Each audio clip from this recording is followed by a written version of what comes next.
Hello students, hope you are doing great. Welcome to our YouTube channel Agri Adhyapak. In this video especially I would like to give information about the non-SS students regarding their eligibility criteria to write the MSc entrance examination and also the future scope for to do any job. Especially I would like to give some of the points on which I am going to talk in this video. They are non-ICS students, are they eligible to write the national ICER entrance exam which will be conducted by the NTA, National Testing Agency, that will be the national wide exam to write MSc entrance exam or PhD entrance exam, JRF and SRF. And non-SS students, are they eligible to write the statewide entrance exam which will be conducted by state agriculture universities, and also what are the government jobs which are available for the non-SS students both nationwide as well as statewide, and also what are the opportunities that they are having in private sector, and also non-SS colleges which are available in India after plus 2 or intermediate. Can they go to the non-SS colleges or universities and study? That is one of the biggest question probably. And also what are the ICER colleges which are allowing the non-ICS students to do their masters?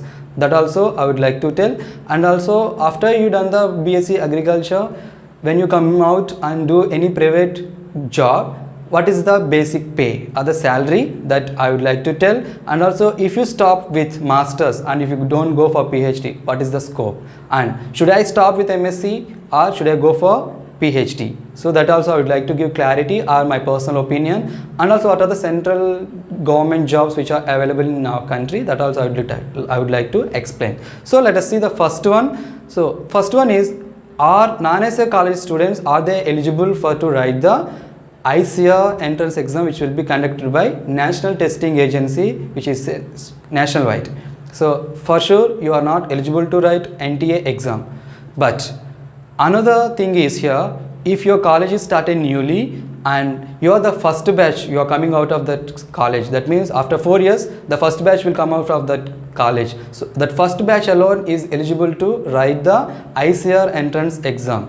But later on the other batches will not be eligible. Already if your college is old, then finally you are not eligible.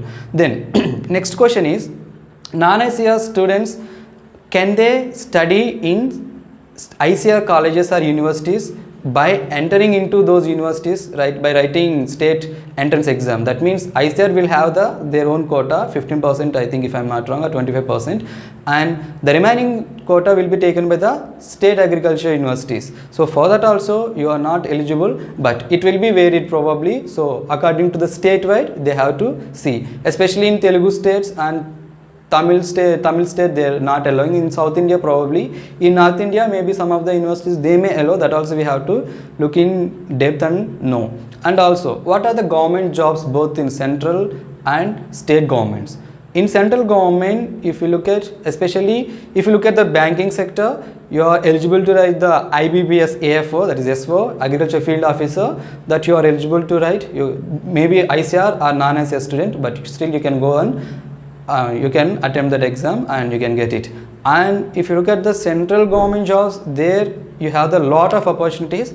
I would like to give some of the list, like you are eligible to write the Food Corporation of India, Central Warehousing, and also Cotton Corporation of India, Tea Board, Coffee Board, like that many are there. For all these you are from ICR or non-ICR institute, but still you are eligible to write the exam and you can get. But when you come to the state level, any job, if you are from Telugu states, you are not eligible to write any of the state related government jobs if you are from non-ICR. But if you are from ICR, you are eligible. I am talking about the government agriculture related jobs, but other jobs you are eligible which are asking the common degree.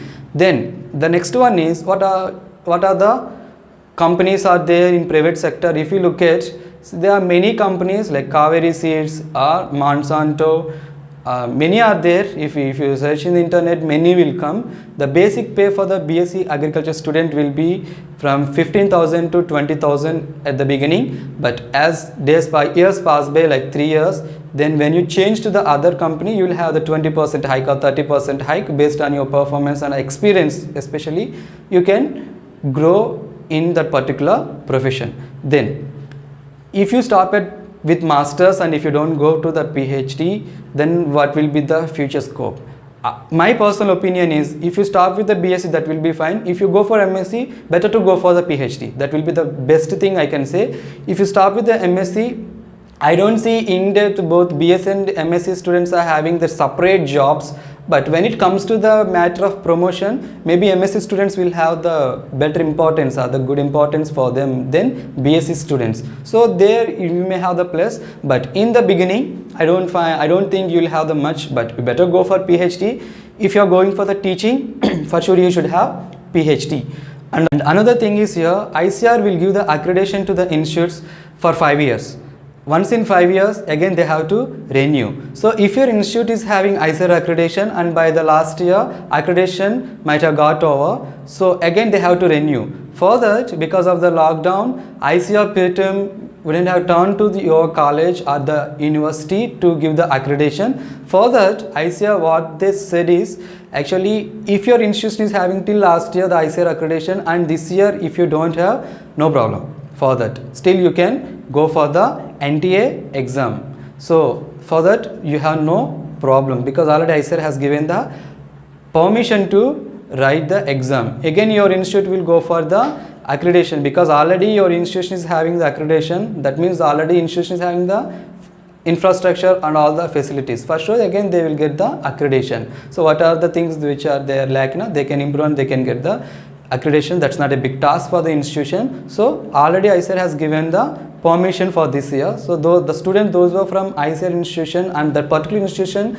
already got over with the ICAR accreditation, still you can trust that and you can go. Then another thing is, if you have done your +2 or the intermediate, you may have the question, can I study in the non-ICAR college or the university for the BS Agriculture? If you ask, I would like to say my personal opinion is better not to go. If you want to go for the state government jobs, but if you are willing to go for the foreign countries or if you are ready to do the private company jobs or the central government jobs, for sure you can do and you can go. So that will have good future also. So nothing to worry about the students, those who are from non-ICAR. There are many opportunities for the non-ICAR students. So accordingly you can search in depth and choose the whatever the job that you are interested in. Accordingly you can get into that. If you have any further doubts or the question, you may put your comment in the comment box. Accordingly I will try to do another video based on the questions that you are asking. So thank you so much. If you like this video, please do like, and if you haven't subscribed our channel, please do subscribe and share with your friends this wonderful information. Thank you so much.